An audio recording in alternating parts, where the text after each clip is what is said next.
Hello दोस्तों, मेरा नाम है आर्यन और आप देख रहे हैं वो कौन था। और वो कौन था में आज की कहानी का शीर्षक है वो काली रात। तो दोस्तों, आज की कहानी सुरेश जी नाम के व्यक्ति की है जो हरिपुर में रहते थे और हरिपुर के ही कोलवरी में काम करते थे।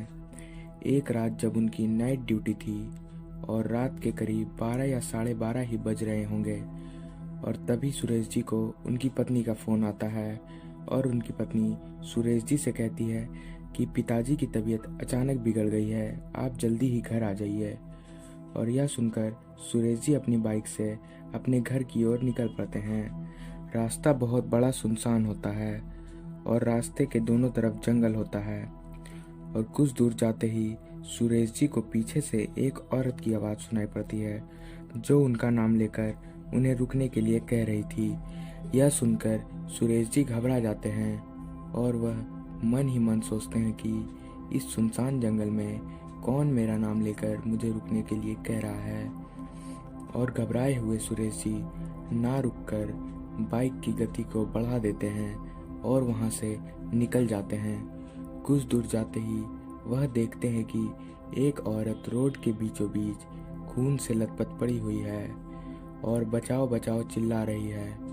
यह सुनकर सुरेश जी अपनी बाइक को रोकते हैं और उस औरत की तरफ बढ़ने लगते हैं। जैसे ही सुरेश जी उस औरत के पास पहुंचते हैं तब वह औरत अचानक ही उठकर खड़ी हो जाती है और सुरेश जी की गर्दन पकड़ लेती है और कहती है कि मैंने तुम्हें आवाज़ दी थी पर तुम नहीं रुके।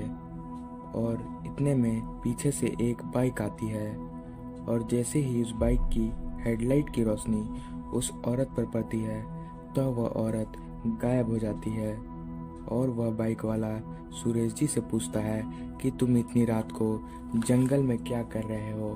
तब सुरेश जी उन्हें अपने साथ घटित घटना बताते हैं और सुरेश जी के गले का निशान देखकर उस आदमी को समझने में देरी नहीं होती कि यह भूत प्रेत का मामला है।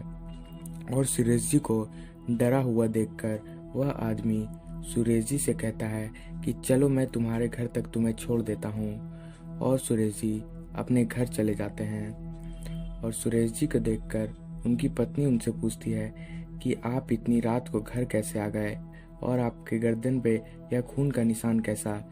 यह सुनकर सुरेश जी कहते हैं कि यह सब मैं बाद में बताऊंगा, पहले बोलो पिताजी कहाँ हैं और उनकी तबीयत कैसी है। यह सुनकर सुरेश जी की पत्नी कहती है कि पिताजी को क्या हुआ, वह तो बिल्कुल ठीक है और सो रहे हैं। तो सुरेश जी कहते हैं कि तब तुमने मुझे फ़ोन क्यों किया था और यह क्यों कहा था कि जल्दी घर आ जाइए, पिताजी की तबीयत खराब है। यह सुनकर उनकी पत्नी कहती है कि मैंने कोई फ़ोन नहीं किया था। और यह सुनने के बाद सुरेश जी बहुत डर जाते हैं। तो दोस्तों, कैसी लगी ये वीडियो मुझे कमेंट करके बताएं और मैं आर्यन मिलता हूँ आपसे अगली वीडियो में। तब तक के लिए अलविदा।